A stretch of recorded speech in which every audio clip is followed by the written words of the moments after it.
Life ain't luck, man. This is what life is.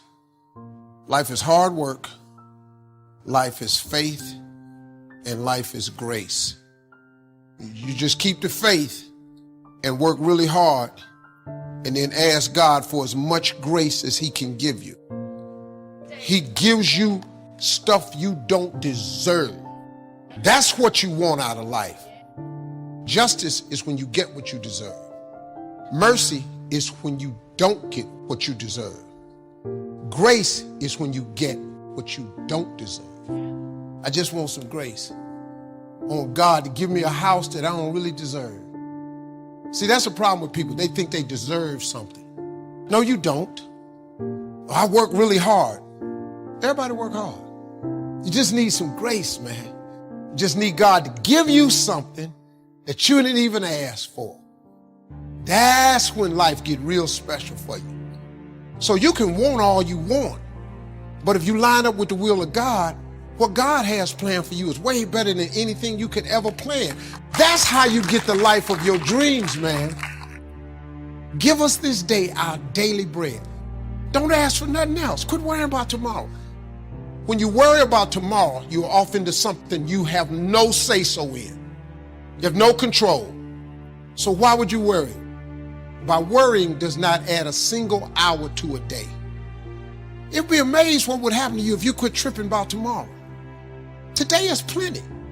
Worry long enough, it'll drop you to your knees. Could reduce you to begging.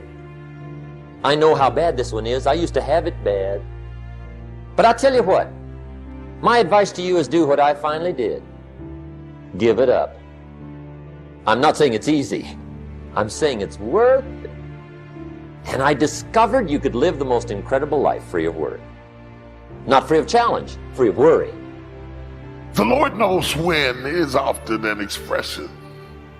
I wanted to have more meaning than a casual American colloquialism. I wanted to point to the fact that the Lord knows when is my conviction.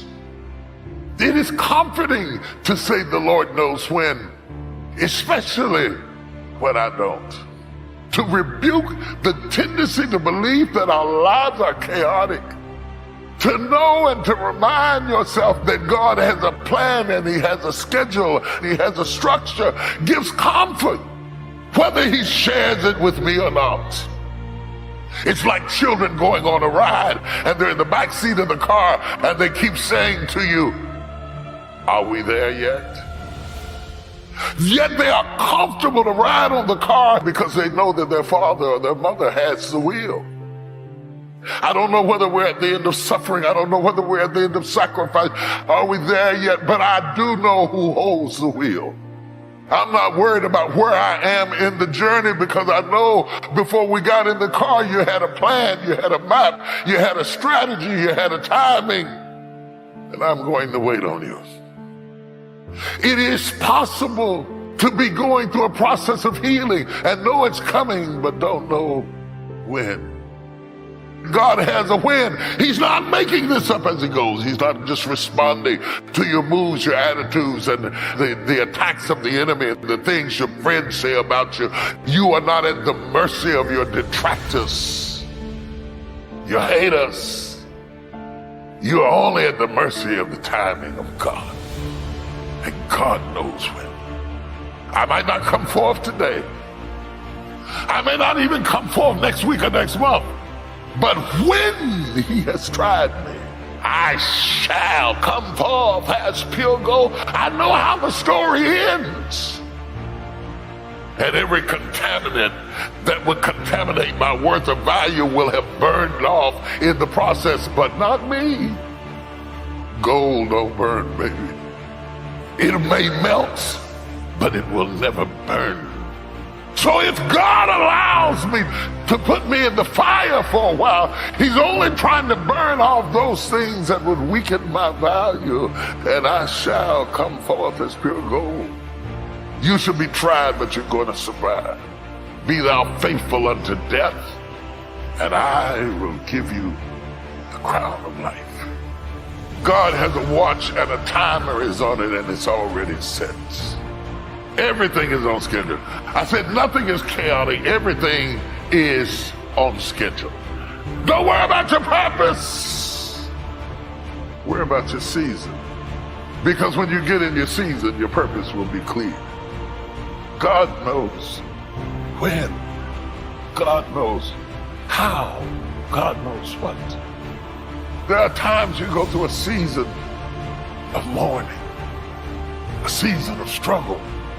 I've gone through seasons of weeping. Not a few minutes or an hour, seasons of weeping. God has a time already set aside. Didn't you hear the bell ring? Did you not hear that weeping may endure for a night, but joy comes in the morning? Do you not know that God has a win? You don't know what God's gonna fight with, but I declare God's gonna get you out of this. You don't know who God's gonna use, but God's gonna get you out of this. And all of a sudden he began to turn everything around. In one moment, the weeping turned to laughter. And your tongue was singing.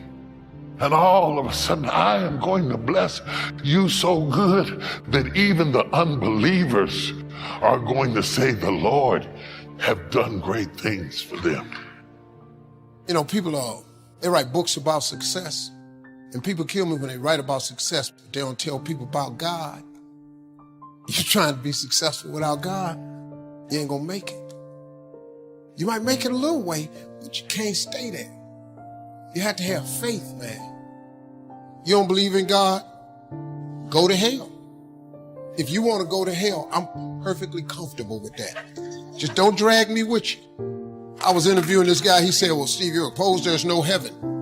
Well, then I lived the best life I could and there's no heaven. You got a bigger problem. Pose it is.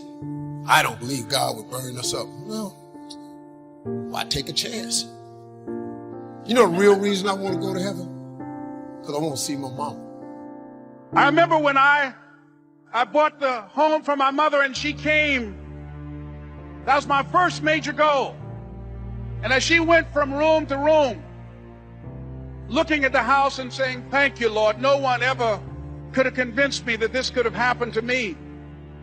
She said, no one could have convinced me that day when I walked in that house and this lady was holding you and your brother.